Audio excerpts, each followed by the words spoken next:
السلام علیکم ناظرین، ہائی ٹیک نیوز کے نیشنل اور انٹرنیشنل خبروں میں آپ کا خیر مقدم ہے۔ میں ہوں نیہا خان۔ نظر ڈالتے ہیں آج کی اہم خبروں پر۔ قطر نے شدید جنگ کے درمیان غزہ پٹی میں جنگ بندی کے لیے اسرائیل اور حماس کے درمیان یرغمالیوں کی رہائی سے متعلق سمجھوتا کو پھر سے شروع کرنے کے لیے نئی تجویز پیش کی۔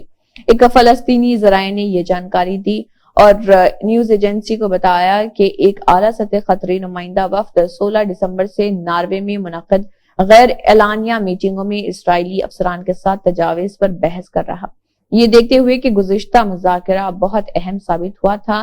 مصر کے ساتھ ذرائع کا کہنا ہے کہ رابطہ قائم کرتے ہوئے قطر کی خواہش کے غزہ میں انسانی جنگ بندی کے لیے نیا راستہ ہموار ہو اور اس کے لیے اسرائیل و حماس کے درمیان یرغمالیوں کی ادلا بدلی سمجھوتے کو پھر سے آگے بڑھایا جائے۔ ایودھیا میں زیر تعمیر عظیم الشان رام مندر کے افتتاح کی تاریخ جیسے جیسے قریب آ رہی، سیاسی و سماجی سرگرمیاں بھی بڑھتی جا رہی۔ بابری مسجد کی جگہ تعمیر ہو رہے اس مندر کے افتتاح کے لیے 22 جنوری کی تاریخ مقرر کی گئی ہے۔ تازہ ترین خبر یہ ہے کہ افتتاح کے اگلے ہی دن یعنی 23 جنوری سے رام مندر کے دروازے عوام کے لیے بھی کھول دیے جائیں گے۔ اس سلسلے میں رام جنم بھومی تیرتھ چھیتر ٹرسٹ نے خود جانکاری دی ہے۔ ٹرسٹ کے جنرل سیکرٹری چمپت رائے کا کہنا ہے کہ 22 جنوری کو مندر کے افتتاح کے اگلے ہی دن یعنی 23 جنوری سے عوام کو بھگوان رام کی جگہ پہ درشن کا موقع دیا جائے گا اور اجازت دے دی جائے گی۔ ایودھیا میں اچانک بڑی بھیڑ سے بچنے کے لیے مختلف ریاستوں کی عوام سے الگ الگ دن مندر پہنچنے کی اجازت دی گئی ہے۔ قومی جانچ ایجنسی NIA نے پیر کے روز ایک شدت پسند گروپ سے متعلق ملک میں 19 سے زیادہ مقامات پر تلاشی مہم چلائی۔ ایجنسی کے ذرائع نے بتایا کہ صبح سے ہی 19 سے زیادہ مقامات پر تلاشی چل رہی ہے۔ تلاشی مہم ایک اہم IS دہشت گرد گروپ سے جڑی ہوئی ہے۔ قابل ذکر ہے کہ گزشتہ ہفتے NIA نے IS موجول معاملے میں 44 سے زیادہ مقامات پر تلاشی مہم چلائی تھی اور 15 لوگوں کو گرفتار کیا تھا۔ تلاشی کے دوران انسداد دہشت گردی جانچ ایجنسی نے بڑی مقدار میں نقدی، اسلحہ، حساس دستاویزات اور مختلف ڈیجیٹل سامان ضبط کیے تھے۔ NIA افسران نے جانکاری دی کہ ملزمین غیر ملکی آقاؤں کی ہدایت پر ہندوستان میں کام کر رہے اور ملک میں دہشت گردانہ سرگرمیوں میں فعال ہیں۔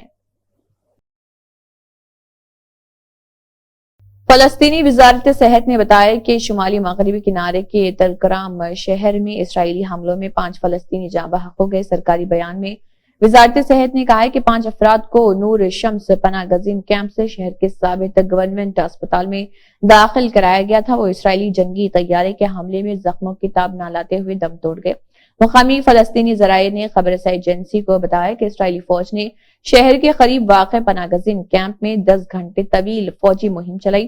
آپریشن کے دوران فلسطینی عسکریت پسندوں کے ساتھ جھڑپیں شروع ہوئی اور اسرائیلی گاڑیوں کو نشانہ بنانے والے گھریلو ساختہ بم پھٹنے سے دھماکوں کی آوازیں سنی گئی۔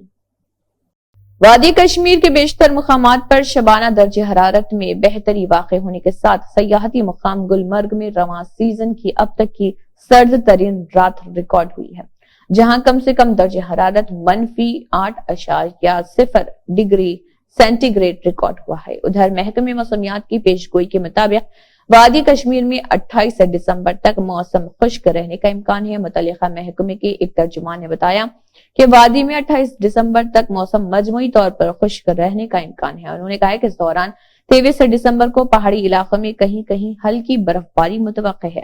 ان کا کہنا تھا کہ 18 دسمبر شبانہ درجہ حرارت میں 2 سے 4 ڈگری سینٹی گریڈ تک گراوٹ درج ہو سکتی ہے۔ میکسیکو کی ریاست گوانا جواٹو کی میونسپلٹی سالواتریا میں صبح کرسمس پارٹی کے دوران فائرنگ سے کم از کم 12 لوگوں کی موت ہوگی۔ گوانا جواٹو اٹارنی جنرل کے دفتر نے کہا ہے کہ سان ہوزے ڈیل کارمن کمیونٹی میں میکسیکو کے روایتی جشن کرسمس پوساڈا کے دوران خونریزی کی واردات ہوئی، جس کی تحقیقات جاری ہے۔ مقامی حکام کی ابتدائی اطلاعات کے مطابق مسلح حملہ آوروں کا ایک گروپ غیر متوقع طور پر وہاں پہنچا اور پوساڈا کے حاضرین پر گولی چلا دی، جن میں اکثریت نوجوانوں کی تھی، جس سے 12 افراد ہلاک اور 10 زخمی ہو گئے۔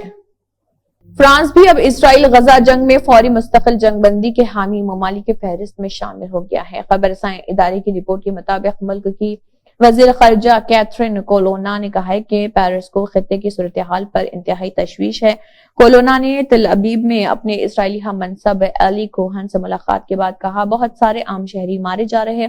انہوں نے یہ بھی کہا ہے کہ حماس کے 7 اکتوبر کے حملے کے متاثرین کو نہیں بھولنا چاہیے۔ فرانسیسی وزارت خارجہ کا کہنا ہے کہ اسرائیلی حملے میں اس کا ایک کارکن مارا گیا ہے۔ وزارت نے اسرائیل سے اس فضائی حملے کے بارے میں تفصیلی رپورٹ طلب کی ہے، جس میں فرانسیسی وزارت خارجہ کے ایک ملازم سمیت کئی دیگر شہریوں کی ہلاکت ہوئی تھی۔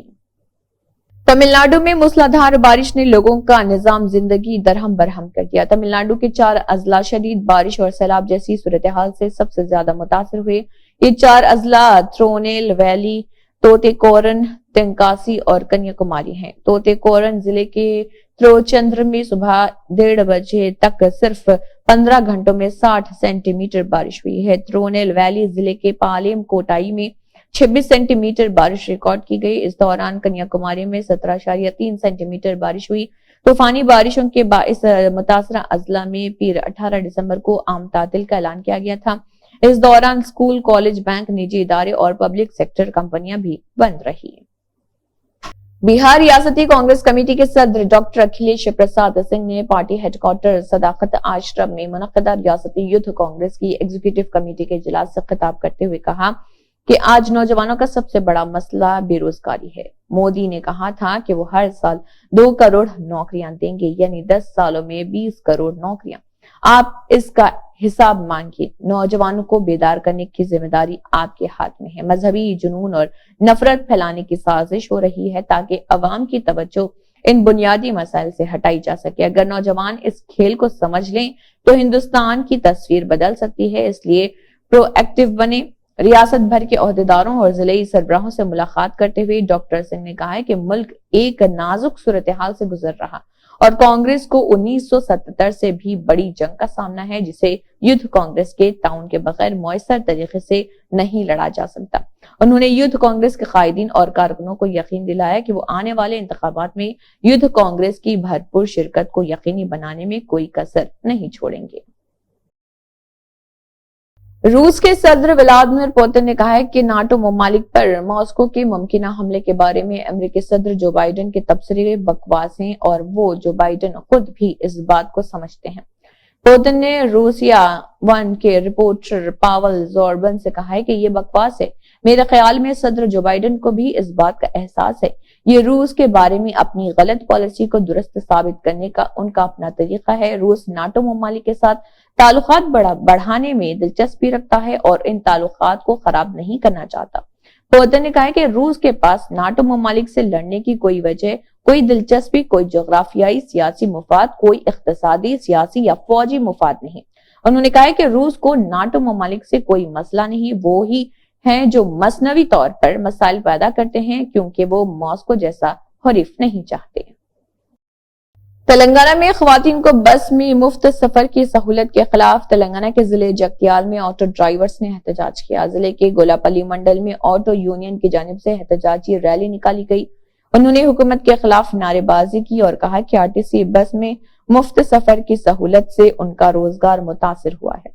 انہوں نے حکومت کے خلاف نعرے بازی بھی کی۔ انہوں نے حکومت سے مطالبہ کیا کہ حکومت فوری ردعمل ظاہر کرتے ہوئے ان کے ذریعے معاش کا انتظام کرے یا پھر اپنی اسکیم واپس لے۔ اسی کے ساتھ ہائی ٹیک نیوز کے نیشنل اور انٹرنیشنل خبریں اختتام کو پہنچتے ہیں۔ اللہ حافظ۔